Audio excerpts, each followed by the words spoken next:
I found myself without a reason to live, so I got to invent one. You know, I was given this blank slate where most people could look at it and go, there's nothing there. Or you could look at it and go, there's nothing there. Welcome to the Bucket List Life Podcast with Trav Bell, the world's #1 bucket list expert. Bucket List Life's mission is to help you get off the treadmill, stop Groundhog Days, hack your habits, and live a regret-free life. Because we know life's way too short not to live your bucket list life. So please welcome your host, Trav Bell, the Bucket List Guy. Hey, bucket listers, welcome to another episode of the Bucket List Life Podcast. And I'm your host, Trav Bell, the Bucket List Guy. And I'm here with South Africa's own Robby Kojetin.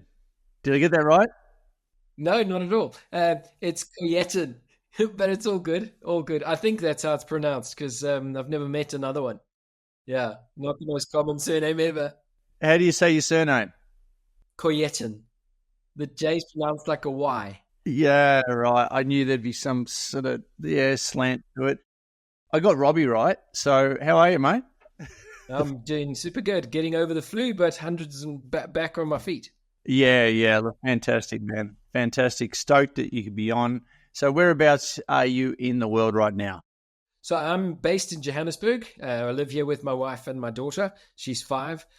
Also just full of energy, just absolutely crazy beast. But I've been traveling all over the country, speaking gigs here and there. Just having a good time. Mate, you've traveled a lot. You've done speaking gigs all around the world. We're going to get into that.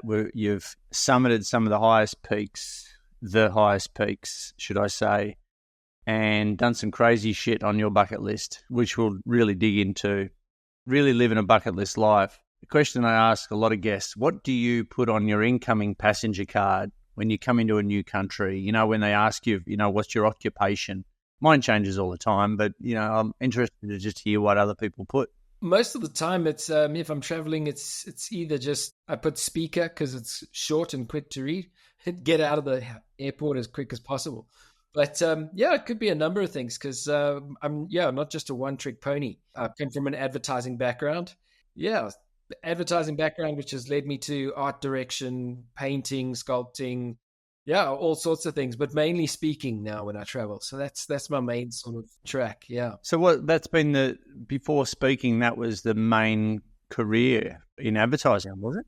Yeah, I used to sit behind an Apple Macintosh and come up with great ideas to sell everything from dog food to brandy. There you go. And when did you become a full-time speaker? When did you get? I remember a business coach saying this to me years ago. He said, I was kind of doing a few gigs here and there, and we share similar journeys. And he just asked, Trav, are you serious? When are you going to become serious? And it was like this question that I find myself asking my clients as well. When did you become serious? Yeah, so that is a very, very good question because I wasn't serious for a while because I always had that safety net. I would get a couple of speaking gigs and then an ad agency would give me a call and I'll go freelance there for a month, which turns into 8 months. And then you forgot to promote your speaking business. So that goes back down to 0. And so you got to start all over again. And it was, the difficult one because it was always that when the safety net was there, I could always, it's not going, I can always run back. And it's only been over the last sort of probably 6 years that it's got to work. This has got to be plan A. Burn the boats. Yeah. And you're not one, going through your resume, if you like, website, all your stuff. You're not one to really, the word, Robby, with what you've done, mate, and safety net, they don't really go hand in hand, with some of the shit you've done. Dude, there's no such thing as a safety net in your world, I'm tipping. So, mate, I'm going to get right into it, and then we'll sort of reverse engineer it, if you like. You're a speaker and an author of the book Mind Over Mountain. Just talk me through. You went from a wheelchair to the summit of Mount Everest. Just that alone, dude, Talk me through that. Go. Yeah, I mean, that was what an incredible journey. I was, as I mentioned, the day before my accident, if we can explain it like that. I was working for myself. I spent a week in Cape Town on holiday. I did my first skydive. I climbed Jacob's Ladder, which is if you went up Table Mountain in the Cableway, it's that flat piece of rock that leads to that. So I was basically working enough to, pay for the next climbing trip and just, living life absolutely amazing. I was engaged to be married and flew back from Cape Town on the Sunday evening.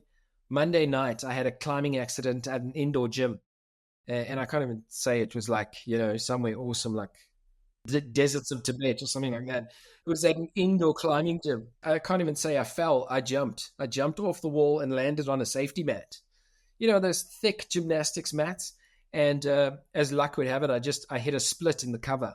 The cover was torn and my feet went down the hole till they connected with the concrete and then they folded backwards. And that just broke everything between my toes and my knees, was just twisted and dislocated. And it was horrible. Yeah. I would wake up the next morning to the first of my 8 surgeries to actually just start putting everything back together.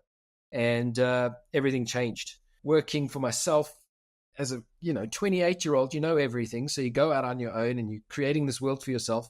And then it gets taken away in less than a second. And that began the great unwinding, and everything started to fall apart.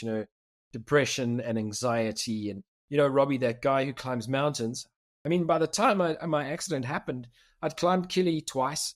I'd been to Aconcagua in South America. I'd been to the highest point in Europe, Mount Everest. And things were just awesome. And then all of a sudden that changed. So you've already done 3 of the 7 summits from my arithmetic there. And so you're already a climber.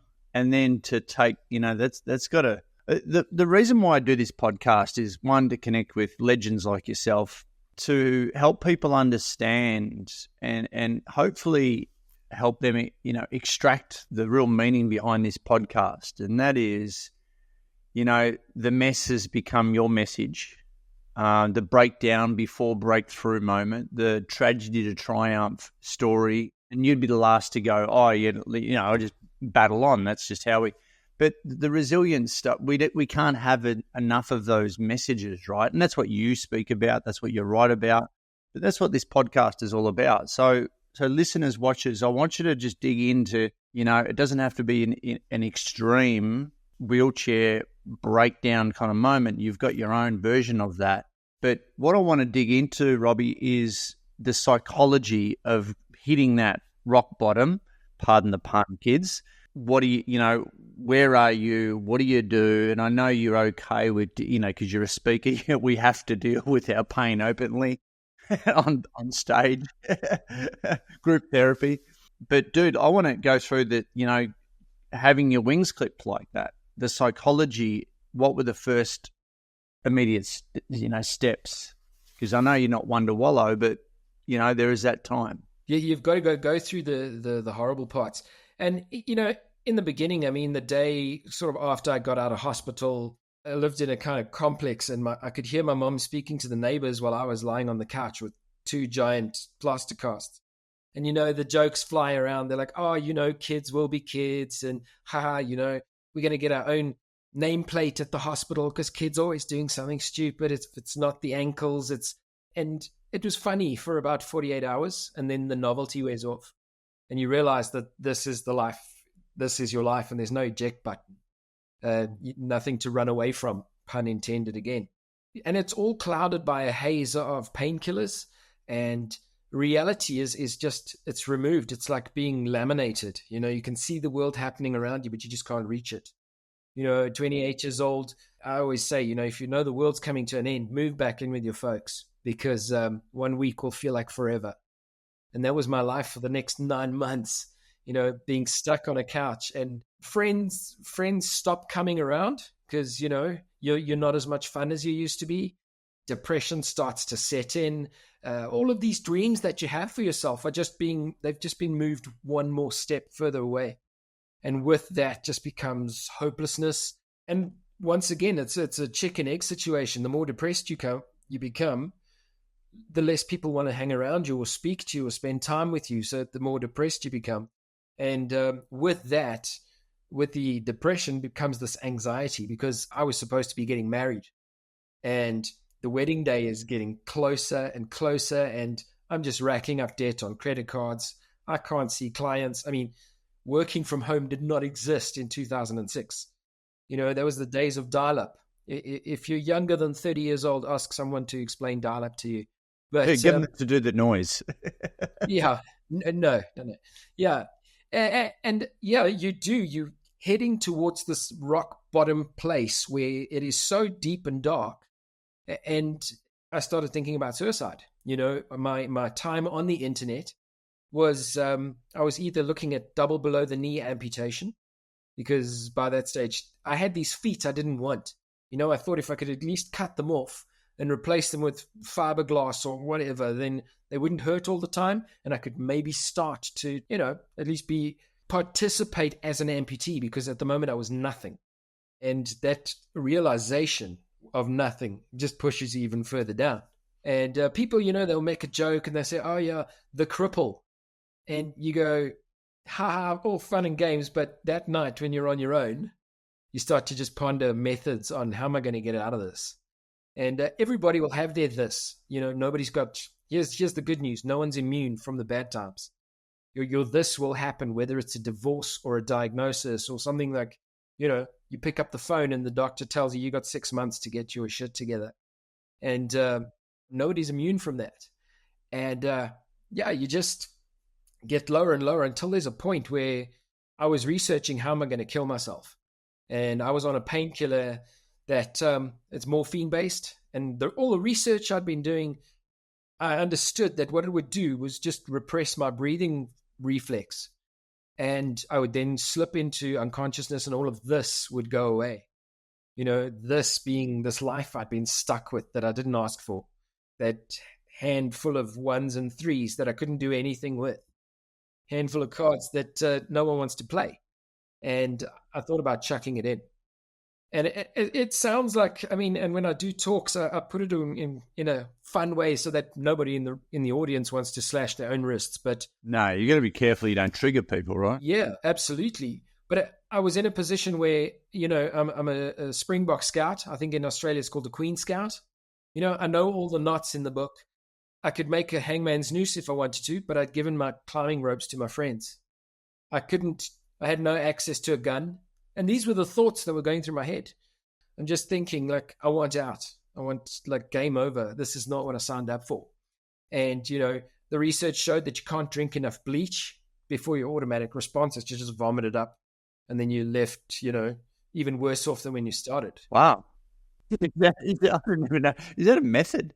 Yeah. Absolutely. Poisoning yourself. Yeah. I was just thinking, what can I do? I couldn't phone someone and say, hey, bring around some dynamite. You are limited to your resources. And I often say to people, can you take a moment and just realize what it must feel like to realize that you are such a failure, you can't even kill yourself. Now that is like the lowest of the low of the low.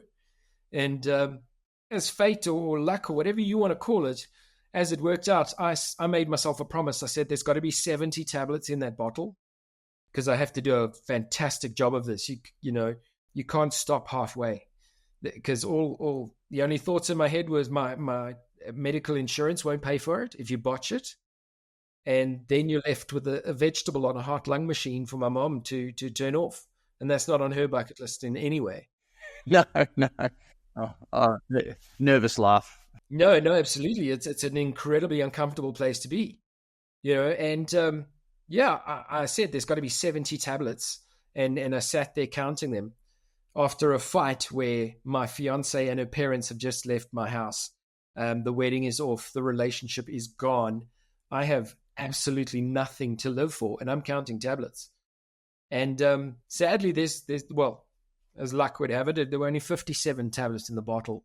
So what's with the 70? What's with that metric? It took 70 to kill a person, or? Well, yeah, I did. From what I read on the internet, the drug I was taking, Synap Forte, it would take 35 of them to kill me, judging by my body weight and the dosage, and So I said, there's got to be double that, because we can't duff this. We can't stuff it up.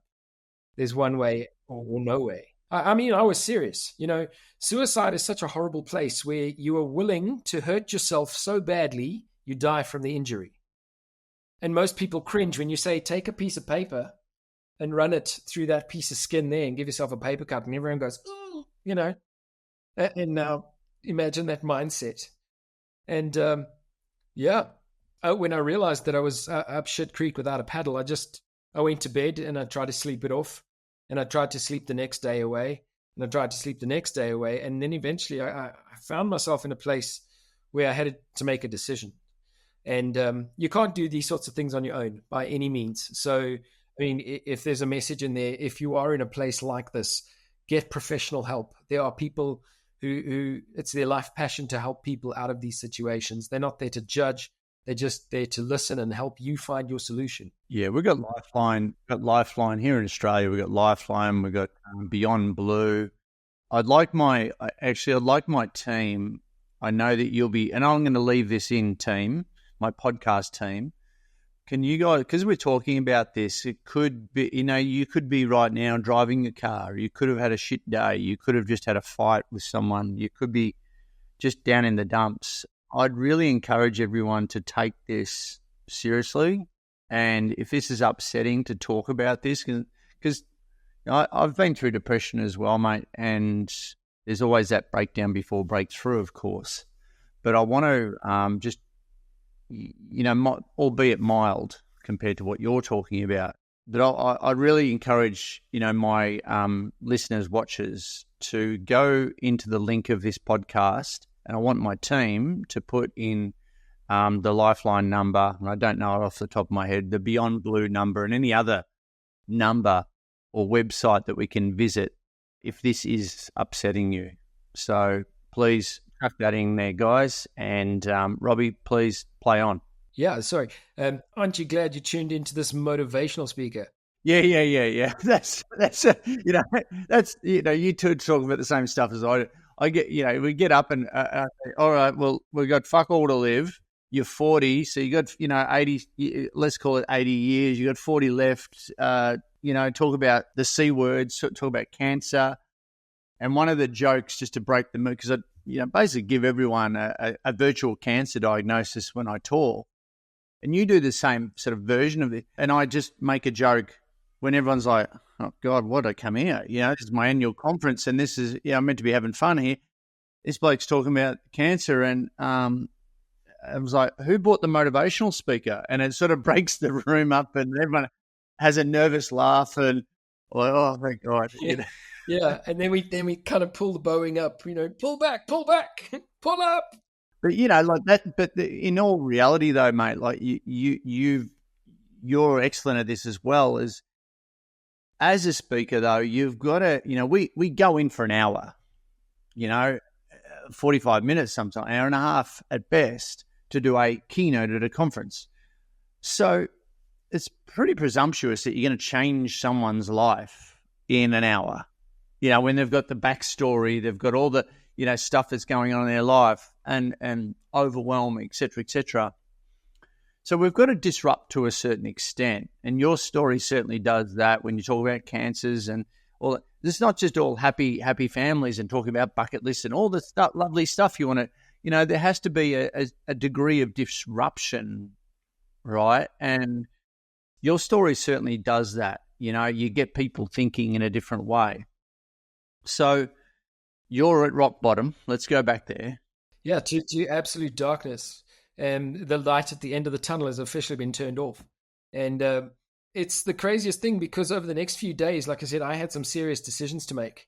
And this is the crazy part where I can tell people that my bucket list saved my life. So just 2 years before my accident, I had a tattoo of Mount Everest across my shoulders. Yeah, I've seen that online. I won't do it yet. Don't panic. And it was at that point in time where I found myself, in retrospect, the best place I could have ever been. I found myself without a reason to live, so I got to invent one. I was given this blank slate where most people could look at it and go, there's nothing there. Or you could look at it and go, there's nothing there. And I decided, and we're talking weeks of changing medication, staying away from the painkillers, getting professional help, surrounding yourself with the right people, the right positive people, choosing your team. Who am I going to go forward with? Yeah, I decided I'm going to climb Mount Everest because it was just as impossible as everything else. It was just as stupid as saying, well, I'm going to learn to walk again, or I'm going to, go and get a job. I'm going to get back up on my feet. Climbing Mount Everest is just as abstract. I guess in that respect too, man. And at that point of writing that down and declaring it to yourself more than anyone else, is you don't know how, but you're just concentrating on the what and the why. And the why has got to make you cry. And that was so, like you said, abstract and outrageous, I dare say, from where you were at that point in time. You don't know how, but you just got to shake shit up, don't you? Absolutely. Because this wasn't a way to live anymore. This was a way to die. I call that moment where I just went, okay, enough of the shit. Like, let's get up. And that was day one. And day one of my new bucket list life was, there was one thing on my list. Get up, brush your teeth, and put on clean clothes. Because that's how bad things had got. Because before that, there was no reason. 1 week became a month, became, so what, no one cares. That was day one. Get up, brush your teeth, put on clean clothes. And then I extended that. I said, tomorrow, I love that. All I have to do is be that much stronger than I was yesterday. Because you can't go from a wheelchair to Mount Everest in one jump. No. And those little one, as a football match or, rugby, it's the 1%ers that win the game. It's those little accomplishments, right? Of just brushing your teeth when you weren't. It's just putting on some, decent clothes, doing the hair and that sort of thing. These are all the little 1%ers that add up, add one every day. There's trillions of books written on that. Atomic Habits, for instance. It's all about those little tiny slight changes that you can make. And I love so you just built on that. It was the action that created the emotion. Yeah. And like you kind of then reach a point where you go, okay, we're 30 days in, I'm going to go back to physiotherapy and it's going to hurt like hell. I'm going to cry like an absolute baby, but it's part of the plan because now there's a reason.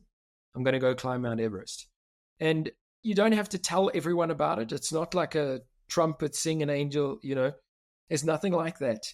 It was a picture. I went on the internet and printed out a picture of Mount Everest and I stuck it on the inside of my wardrobe about a meter off the ground because it was at eye level. In a wheelchair, I was about a meter tall. Not much more now, but, And that's one of the things that I tell people, keep those goals at eye level. And this was the beginning of where like a bucket list started to fall into place for me. Keep those goals at eye level. Look at them every single day and let that determine today's decisions. So why am I brushing my teeth? Oh, I'm going to go climb Mount Everest. Why am I going to physio today? So that I can have the second surgery, which will then get me a little bit closer to Mount Everest. And it doesn't have to be Mount Everest. It doesn't. It could be, having a positive bank balance.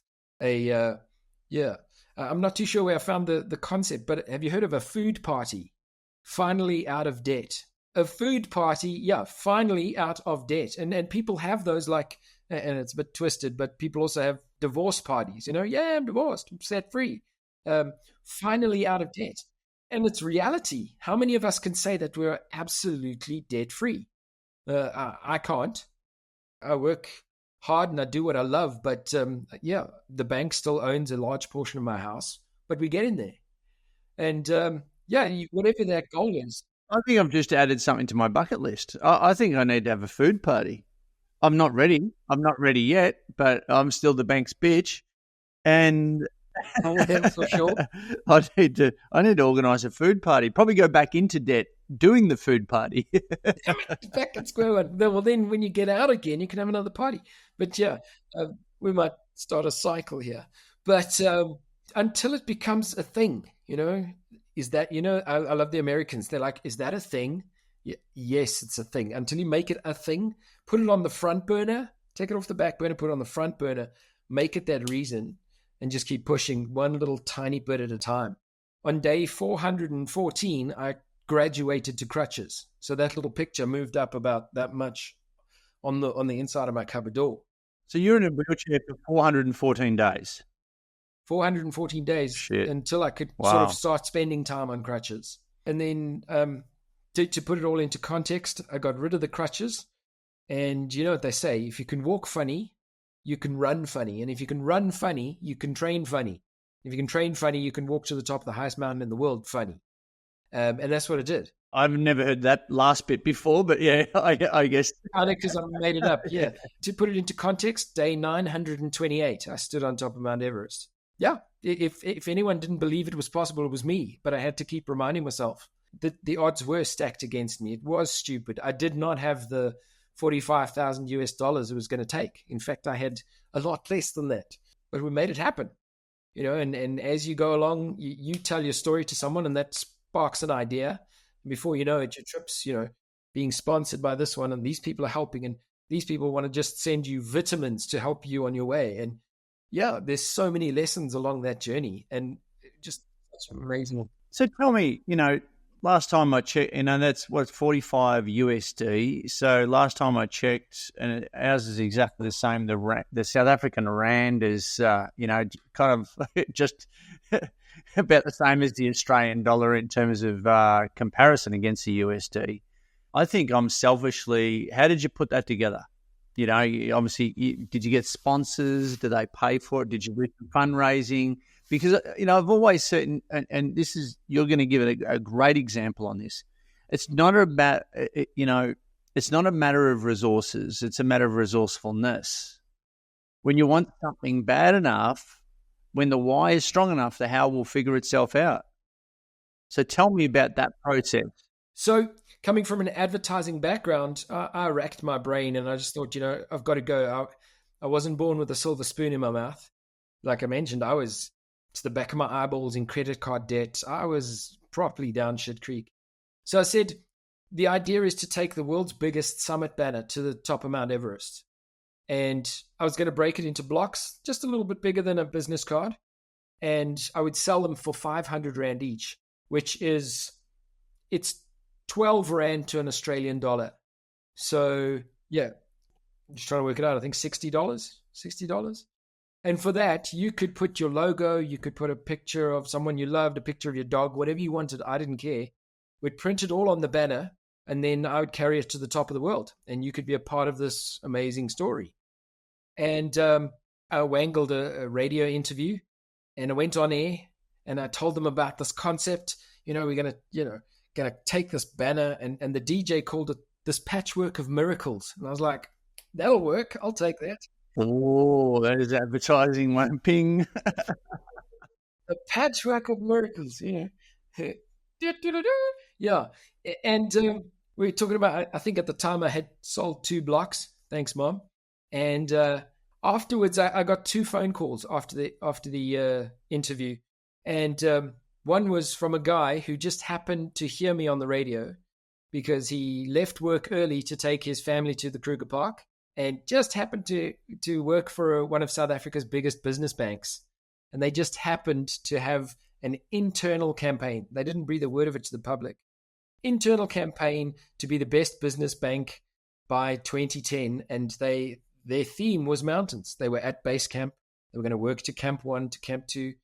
And this guy phoned me and he said, yeah, how much money do you need? And I was like, oh, you know, $40 US. And it went quiet for a while. And I thought, hey, if this guy buys 2 blocks, I just doubled my money. Kabang. I'll be back in the office next week. I'll give you another call then, but the money should be in your account by the end of the month.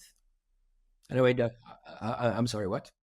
And yeah, they pulled me in to work with the bank. I did a roadshow. That was my baptism of fire. Now you're a public speaker. Wow. You know, you pretty much, yeah. And they said, you're going to do a roadshow before you go. And I'm like, that's amazing. What's a roadshow? What's a roadshow? Okay, in front of, okay, nice. I know PowerPoint. It'll be amazing. What could go wrong? And I toured the entire country, talking to all the regions.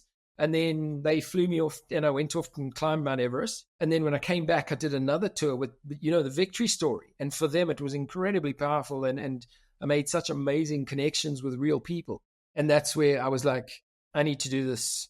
I now have the responsibility to tell the story because it changes people's lives. So what happened when the bank covered all my hard costs, we continued to just sell those blocks. I've told everyone I knew and a lot of people that I didn't what we were doing, and they could be a part of it.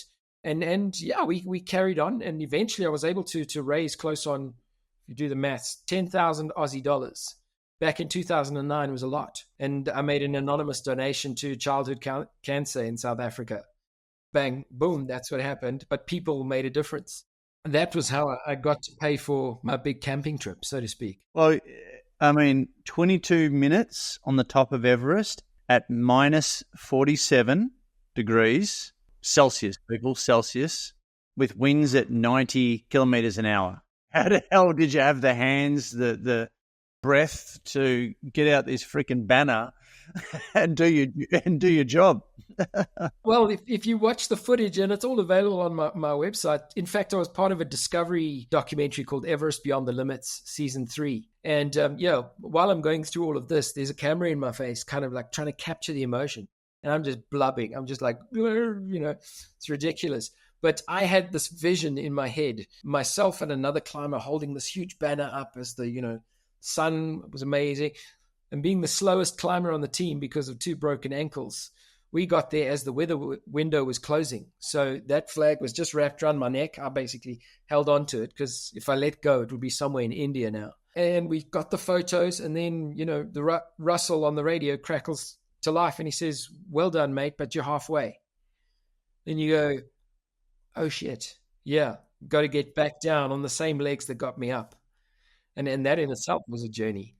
And so, mate, did you go south side or north side? Did you go from south face? Yeah. Oh, you did south face. So yeah, I've been to. I went through Tibet and went through to Advanced Base Camp on the Tibetan side to Crampon Point, where I think the rope starts just after Crampon Point there on the north face. So you're going over the icefall, Katoombu icefall. You're going over the ladders. You're doing the whole, Sir Edmund Hillary route up Hillary Step, dealing with people all around the world. And, you've probably seen all the pictures like coming out of Everest, like right now. It is chaos. And someone cut the rope like the other day, the main rope, and it's just a circus up there, it seems like. I think there's an anniversary, right? 100 years since, or? It's the 71st anniversary of Hillary and Tenzing, 71. But yeah, it is. It has turned into a bit of a circus. Nowadays, with enough money, anyone can climb Mount Everest. And I don't just say that. I mean, there's always those veterans. Oh yeah, in my day, it was a real mountain. Now, but it's sadly become an amazing business where with the right amount of money, you can have as much oxygen as you want. You can have a Sherpa team of 6 for you alone. If you can afford it, it's yours. Yeah. It has. It's sadly. I mean, you've done a fair bit of climbing. How do you go with altitude sickness? Funny story that. So in 2022, I was part of the first South African team to go to K2. Yeah, I'd never suffered with altitude sickness before. I mean, I've had the headaches and I've had a bit of nausea. My main reaction to altitude is you're starving and you look at food and then all of a sudden you're nauseous and you don't want to eat. You have to force yourself to eat because, you need the energy.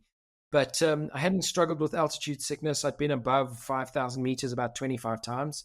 2022, I just got incredibly ill and pulmonary edema hit me at 5,000 meters. Just fine. Just basically at Crampon Point on K2. And Everest is nearly 9.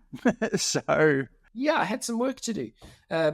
Yeah, and quite sad because it was our first rotation on our way to Camp 1. Yeah. And I was blacking out. I was coughing till I was vomiting. Got turned around and somebody escorted me all the way back to base camp. And the next morning, I went home in a helicopter. This is off K2? Yeah, off of K2. Yeah. So, and what's amazing is my 2 best friends carried on and became the first 2 South Africans to climb K2. And, really? Well, I mean, that was amazing, but not so much fun to watch from, by the time I hit the hospital, you recovered so much because you've dropped altitude. And you go, oh, can I go back and try again? But, it's not that easy. But who knows what the future holds? Yeah, unbelievable. Yeah. And so with that, what, mate, just tell me, because I went to advanced base camp, like I said, and I was really bad with altitude sickness. I think that was at 6,500.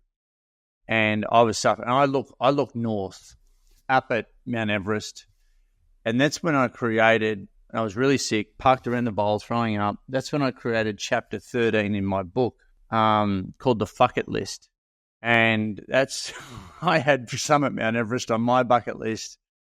Look, after talking to you, you're pretty freaking inspirational, dude. And I'm like, maybe I should take it off the fuck it list and put it back on my bucket list. I don't know. Yeah, we'll do it. We'll have a crack together. Yeah. But ultimately, I created that third list, the fuck it list. There's the future bucket list. I got the reverse bucket list and also the fuck it list, and that's all the shit you just don't want to do. Yeah. And so Mount Everest is on there. It was the first thing on there, and mate, hats off to you. What's it like on the top? What's it like to look around and look at the sun coming up? Honestly, sorry to burst your bubble, mate, but being the slowest climber on the team. The sun did come up, but I was on at the balcony, which is about halfway on summit day. And I got to the top just after 9 o'clock in the morning. Oh. And as I mentioned, the weather window was closing and I had probably 10 meters visibility. So it was complete whiteout. I could see the Buddha shrine on the top, a bunch of prayer flags, but I could not see I couldn't see more than 5 meters. They've got a shrine, haven't they? A Buddhist shrine? Yeah. And shitloads of prayer flags everywhere. But what's actually on the top? So it just comes to, it's a piece of snow, maybe the size of a single bed. That's the best way to explain it. And there's the shrine in the middle of it. It looks like an explosion in a paint factory. It's just all of these prayer flags everywhere. Bunch of people sitting, leaning, some lying on their sides. Everyone getting that photo, and then it's turn around and get back down. But that's where people die, though, don't they? Is they get the rush, the adrenaline rush from work, going all night, going from high camp, shooting for the top, waiting in line. You do your 20 minutes, half an hour, or whatever on top, and from what I know, that's where a lot of people, the adrenaline fades and people trains. Yeah, and that realization you got to get up and make your way down. I mean, the timeline we left the tents just after 1 o'clock in the morning. We had to wait for the weather to kind of let us go because the wind was pumping so much. And 1 o'clock we left. I got to the top just after 9 in the morning, and I got back down to the tents as the sun was setting. Collapsed into the tent at Camp 4, slept the night, woke up very early the next morning and made my way down to 2, and then the next day out to base camp. That's a big day. It's a hell of a long day. Yeah.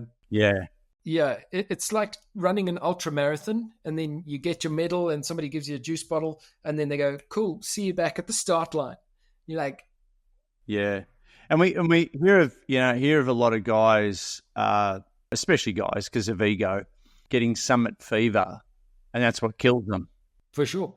And there's that fine line, like only you know what you can do. Can you push on further? If you push on further, will you have anything in the tank to get you back down? And it has killed a lot of people recently. I mean, last week, there was an African climber who wanted to be the first African to summit Everest without oxygen. Oof. And he summited, and within 2 hours later, he was dead. He passed away on the way down. You're on oxygen all the way up, were you? Well, yeah, I went on to oxygen from Camp 3, so 7,500 meters up. Smart. Yeah, so I didn't take the hero's way.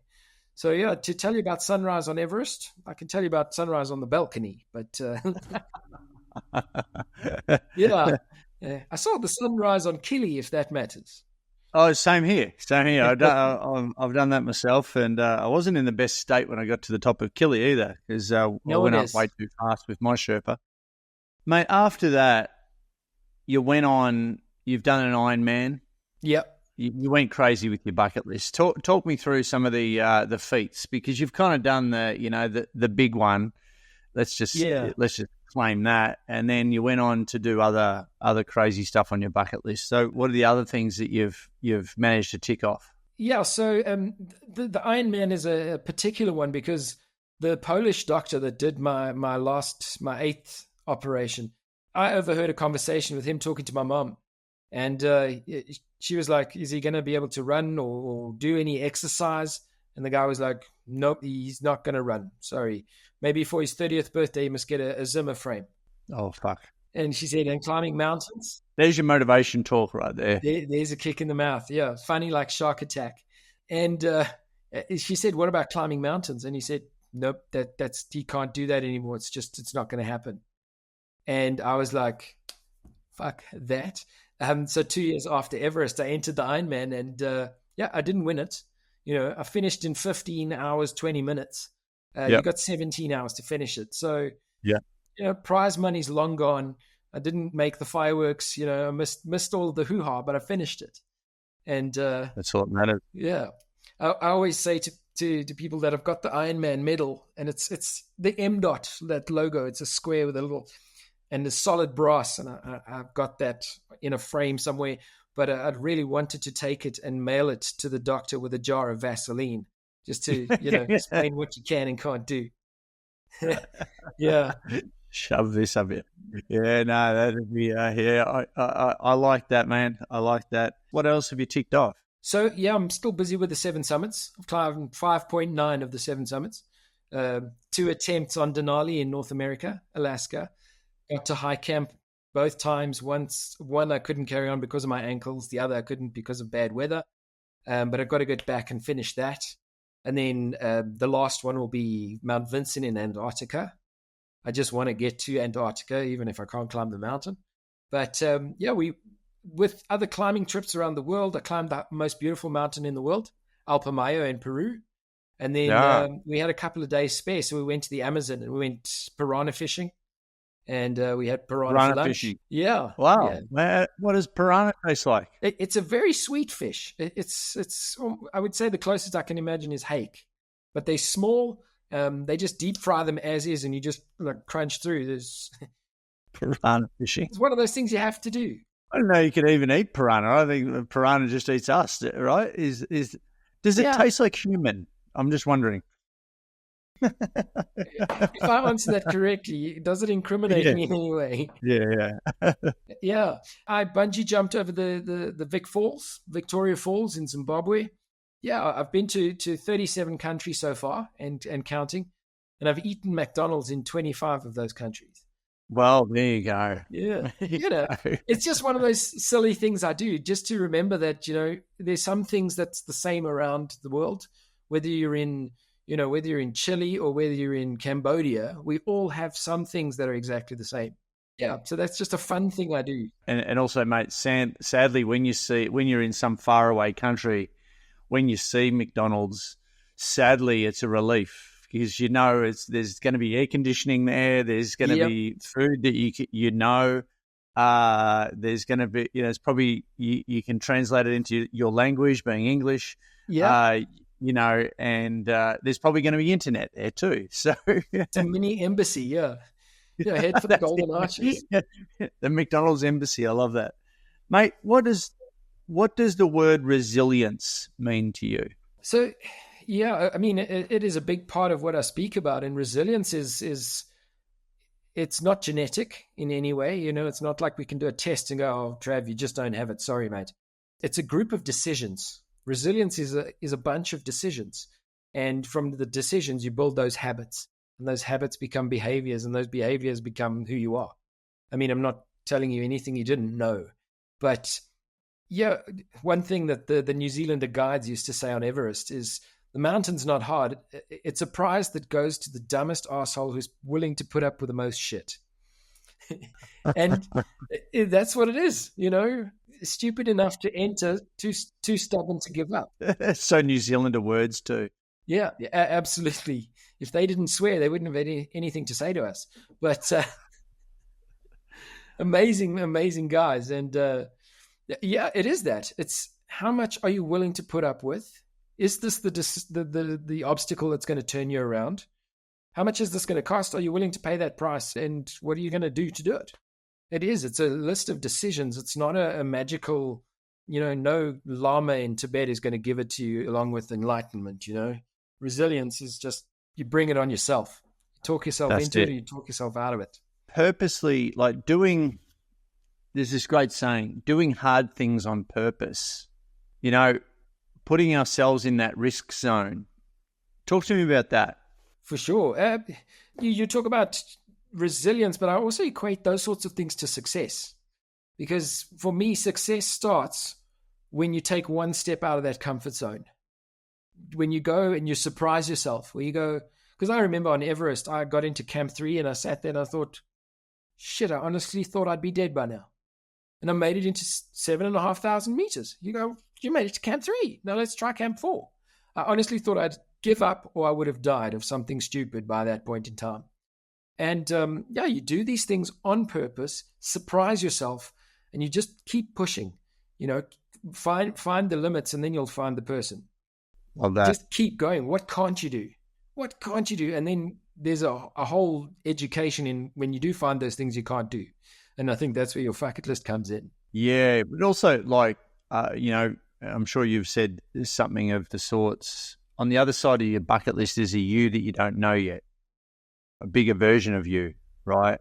And we share the same passion of, wanting to help people, more people get curiously excited about the bigger version of them that exists on the other side, right? That's what life's all about. We're addicted to growth. Yeah, and I mean, we're not on commission from, the Everest.com. You don't have to go climb a mountain. If it's get up and speak in front of a group of people, and you started off that morning going, I have no idea how I'm going to do it. And you go to bed going, I just did that. That's where the magic is. That's where, that's where things start to happen. And Love that. It is. It boils down to a bunch of decisions going, am I going to wuss out? Am I going to just tuck my tail and run away? Because that's so much easier. Or am I going to give my chance a chance to fail, but also a chance to surprise myself? And Dude, love it. What do you want to say to the 40-year-old guy or girl, middle manager in accounts for a big multinational who feels like they're on the treadmill of life? They got the 2.3 kids at home. They got mortgages. They got the credit card bill. They've, up to here, and they feel like they're trapped. What do you want to say to them? Well, yeah, trapped is once again, it's a mindset. Thanks for putting me right on the spot there. Nothing, nothing difficult at this time of the morning. Yeah, it is midnight where you are, so I get that. Yeah, but it's okay. But let's be honest, look, we're talking to groups all around the world. I'm not saying that everyone's a middle manager for a multinational and they're all freaking depressed. I'm not saying that. But I've had, Olympic gold medalists. I've had people who have done amazing feats on this podcast who, because we live in a world of we're all comparing our behind the scenes footage with someone else's highlights reel. You've just climbed Everest. You've done the talk. You've done the book, dude. Like, you're crushing. And like, how does that relate to me? That's all well and good for him, but it's not me. And I think you're a good bloke, and it's very human. You're not putting yourself up on a pedestal, which is beautiful, which it translates really well. But there is a lot of people, as you know, there's a lot of people kind of sleepwalking through their life. Yeah. You're stuck in that state of survival, where you get in the same car go to the same job to make the same money to pay the same bills, report to the same arsehole, put in the extra hours. You might get a nicer car to sit in the same traffic, to go to the same job, to make the same money, to pay the same bills. And it's a state of survival. And to a bigger you get to choose. I use the example of that scene in Fight Club. I don't know if you've seen it, but don't tell me if you have. You should, but I can't tell you. Keep going. Yeah. Keep going. But he basically puts a gun to the back of a guy's head and he says, "Give me your wallet." And he starts throwing the cards out into the car park, and he says, "Oh, an expired student card. What were you going to be?" He says, "I was going to be a vet." He said, "What happened?" "Oh, I got busy and married and too much work and not enough time." And he cocks the gun and he says, "I'm coming back in 2 months' time. I know where you live now. If you're not busting your ass to be a vet, you're going to die." And the guy, I mean, you can imagine him very possibly shits his pants. But all of a sudden, if you read the book about Fight Club, it says the next thing Raymond K. Hessel ate was the most exquisite thing he'd ever tasted. and tomorrow was about to be the most beautiful day of his life. We all need those moments that just go, you aren't going to live forever. You do have an expiry date. We don't know when it is, so actually get cracking. You got one chance. I'm not a big believer in reincarnation. If you are, better luck next time. But no dress rehearsals. Choose as many Pinterest quotes as you want. Make those decisions to put yourself in a place to find a life you want to live. Known fact, people are happiest and healthiest when they're doing the things that matter to them. Live on purpose. What kind of a role model are you to your kids? What is life about? Well, I watched mom and dad pay bills until they died. What kind of a story are you telling? You don't have to go climb Mount Everest, but you do need to, get a life. Show up as an even better example. And in Tyler Durden, we trust. At Fight Club, mate. I've recited that scene. I'm very, very impressed that you know Raymond J. Hessel's name as well. So, a veterinarian. Wrong. I'm watching that tonight. Done. Dude, we're nearly wrapped up. 2 quick questions. What does a bucket list life mean to you? Namesake of the podcast. Bucket list life is creating a list of things that, not things to do before you die, but things that are going to start you living. Take some time, sit down. I speak about me time where you're just not busy. Not busy stuck in traffic or busy answering emails about other emails, busy liking someone else's highlights reel. Where you're not busy, where you just sit down and find those things that make you tick. What are those things? Because doing that, you find balance. If you realize that, you're a dad and you're an employee, you're a shoulder to cry on, a mentor, but you're also a son and you realize all of these roles that you have and that your bucket list needs to represent all of that. It's not just jumping out of airplanes and, it's not just that. And once you've got that list, just one at a time, just keep going. And you'll find out what makes you tick, because the analogy of the clock is when the clock's broken, there's nothing happening on the face. There's nothing going on inside. And what do you do with a broken clock? Chuck it away or find what makes it work. Because yes, you'll see it happen on the face when it is working. You'll listen in and something's going on. But on a deeper level, every little cog and spring and lever is doing what it was put on earth to do. I believe the universe has got your back. We were put on earth to be happy and to do cool shit. My mate Steve, we say we hang out and do cool shit. When the hard work starts, I'm gone. No, but it is hard work. Put in the time, because you're worth it. And one day you'll be able to look back at the list and realize you weren't just doing stuff, you were being something. And put the gun to the back of my head, Trav. And what do I want to be? I want to be happy. And I really enjoy being an inspiration to others. So I'm going to keep doing that. Mate, if I had a microphone, I've got a microphone here, but it's really heavy. But if I had another microphone, I'd be dropping it right now. Boom. Yeah. That is gold, brother. I'm so stoked that we've connected. I feel like we're going to do something crazy together. I've just got a feeling we're going to climb something or do something stupid. Yeah, maybe teach me stuff. Yeah, well, you can teach me to go above 5,000 meters. Done and done. And I've still got to actually, funnily enough, I've still got to get down to South Africa because I've got still got Jeffreys Bay on my bucket list to surf. J Bay, J Bay. Gladly host you. Got to surf it. This year I surfed Pipeline and Sunset over in Hawaii for the first time. I was absolutely shitting myself. J Bay is definitely on my bucket list to get over and surf. So we'll hang out, bro. Look, absolutely. Stoked we could connect. How can people connect with you, mate? So, my website is robbyspeaks.com, ROBBY. And it's quite cool because if you look at it, it says Robby's Peaks as well. But it's not just about climbing. It's robbyspeaks.com. I'm on social media. I'd love to chat to you guys. If you want to talk about anything from whether you're in that dark place or you're on top of the world, let's chat. Beautiful. Let's hang out and do cool stuff. Yeah, love that, Robbie. All right, thanks, mate. Thanks heaps for being on the Bucket List Life podcast. Guys, you know what to do. Like, share, comment, whether you watch this on Spotify, YouTube, Apple, one of the other players. Thanks so much. Leave a review, connect with Robbie, and let's live our bucket list life. Thanks, guys. Thank you. Thanks so much for listening to the Bucket List Life podcast with the world's #1 bucket list expert, Trav Bell. For more great content, go to www.thebucketlistguy.com. We'll see you next time.